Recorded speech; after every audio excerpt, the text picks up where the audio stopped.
Hey guys, welcome back to another episode of Grim and Guilty.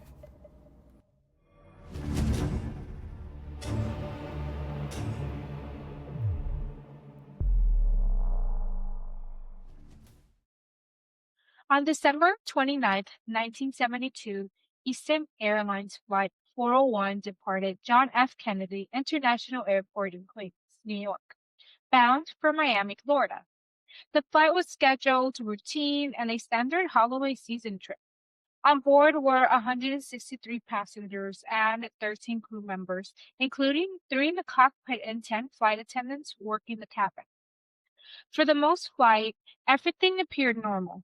The crew ran their usual checks, passengers settled in for the night, and the aircraft, a Lockheed L-1011 TriStar, cruised smoothly toward Florida.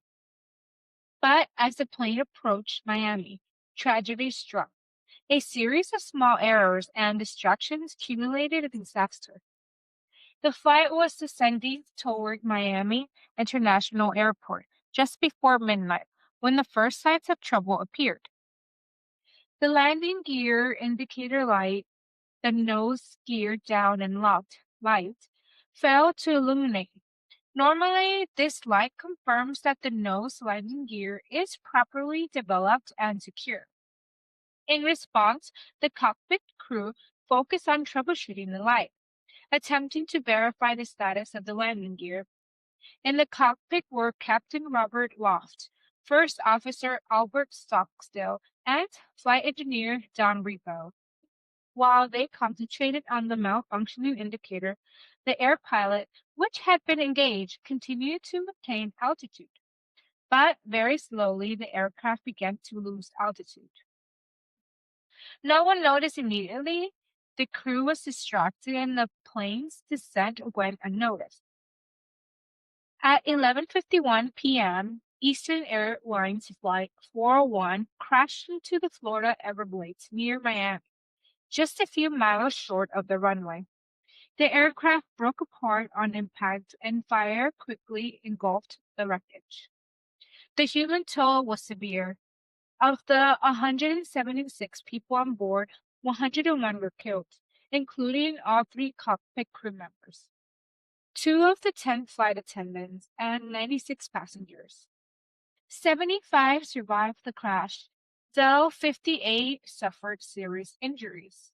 Many of the survivors had to crawl through swamps to reach safety. Rescue teams faced difficult terrain, including waterlogged grounds and darkness, which complicated recovery efforts. The crash of Flight 401 led to one of the most detailed investigations in aviation history at the time. The National Transportation Safety Board, the NTSB, determined that the probable cause was pilot error, compounded by lack of awareness of the aircraft's altitude and attitude. The crew's attention had been focused almost entirely on the landing gear indicator light, creating what investigators called a task fixation. This fixation prevented them from monitoring the flight's instruments that would have indicated the plane was gradually descending into the Everglades. Additionally, the crash highlighted systematic issues in cockpit design and procedure. The placement of crucial warning lights, the lack of auditory altitude warnings on some aircraft, and the limited communication protocols among the crew contributed to the disaster. Following the investigation, the aviation industry implemented several changes, including enhanced cockpit resource management, CRM, improved warning systems, and procedures to prevent crew distraction during critical flight phases. Flight 401 almost became infamous for claims of paranormal activity after the crash. While investigating the wreckage and during the recovery operations, some crew members of other Eastern Airlines flights reported strange sightings. In the years that followed, stories circulated of ghostly apparitions of Captain Loft appearing in cockpits of other aircraft. These reports were never officially verified, but they became part of the lore surrounding the disaster and sparked media interest, books, and documentaries. On a technical level, the crash is often cited in aviation studies as a classic example of the attention bottleneck phenomenon, where one task dominates a pilot's attention to the detriment of other essential monitoring activities.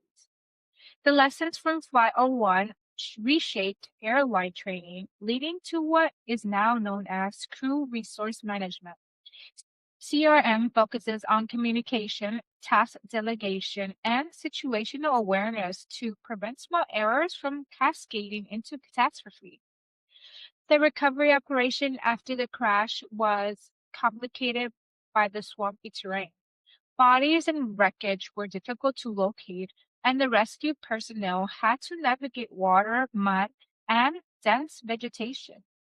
Emergency medical teams worked under challenging conditions, treating survivors with serious injuries while coordinating extraction efforts from the swamp. Among the survivors, some required extensive medical care for burns, laceration, and fractures. Many reported long-term psychological effects, including post-traumatic stress disorder. Families of the deceased received support from Eastern Airlines and counseling, though the emotional toll was profound. In the aftermath, Eastern Airlines faced scrutiny not only for the crash itself, but also for its pilot training and the cockpit procedures. The airline cooperated fully with the NTSB investigation, and the recommendations that followed became a model for safety improvement across the industry. Today, Flight 401 crash site is still remembered, not only for the lives lost, but also for the lessons it taught the aviation world.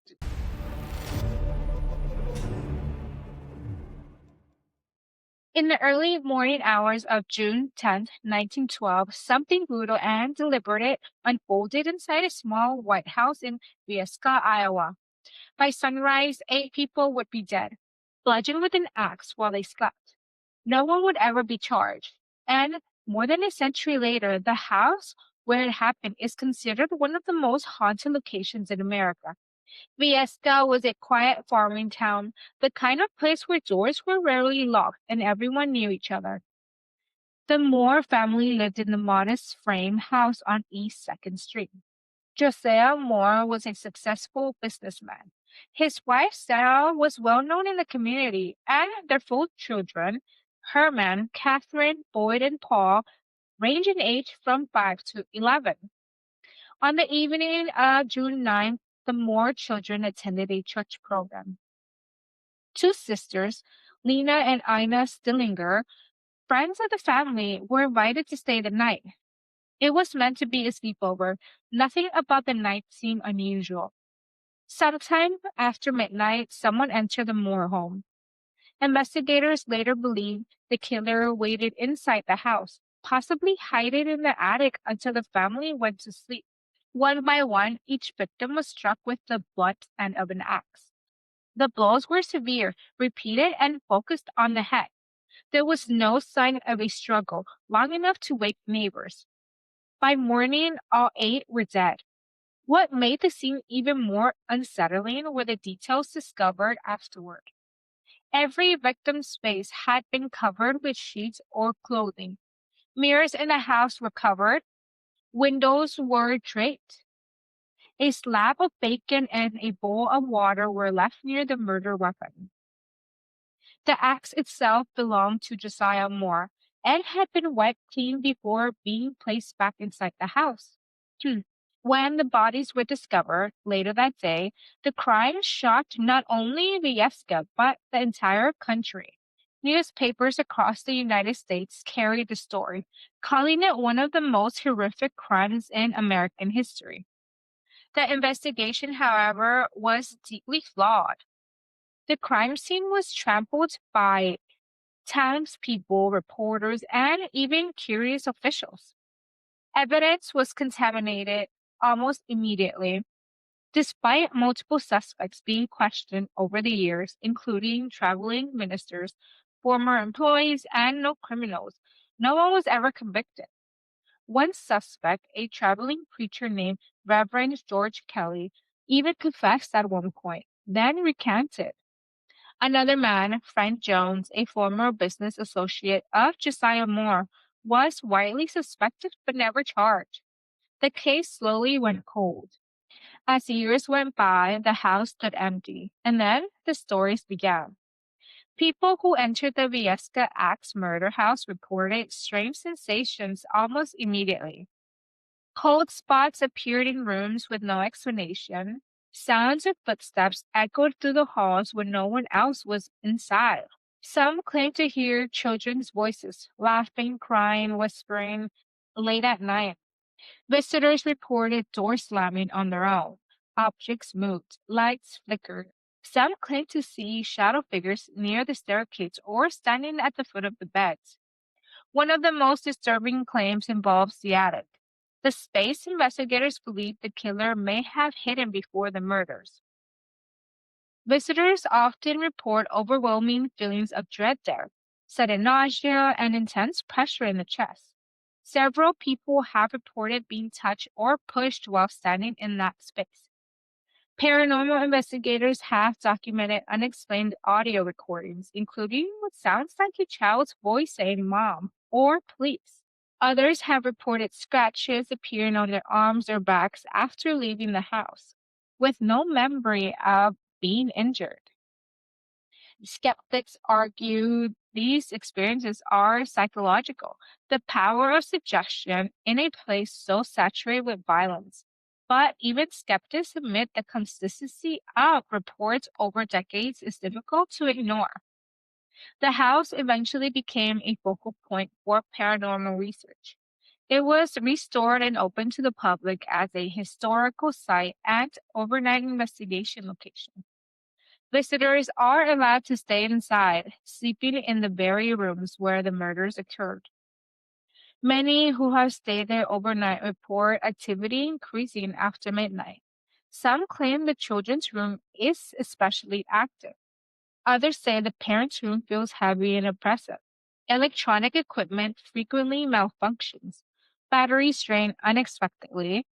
Motion sensors activate with no visible cause. Despite the paranormal attention, the true crime aspect remains unsolved. The Villesca Axe murders are still officially unsolved. No DNA evidence exists from the time. No weapon was definitely linked to the suspect, and the mistakes made in the original investigation permanently damaged any chance of justice. What remains is a house, preserved almost exactly as it was in 1912. The Villisca Axe House murder stands as both a memorial and a mystery,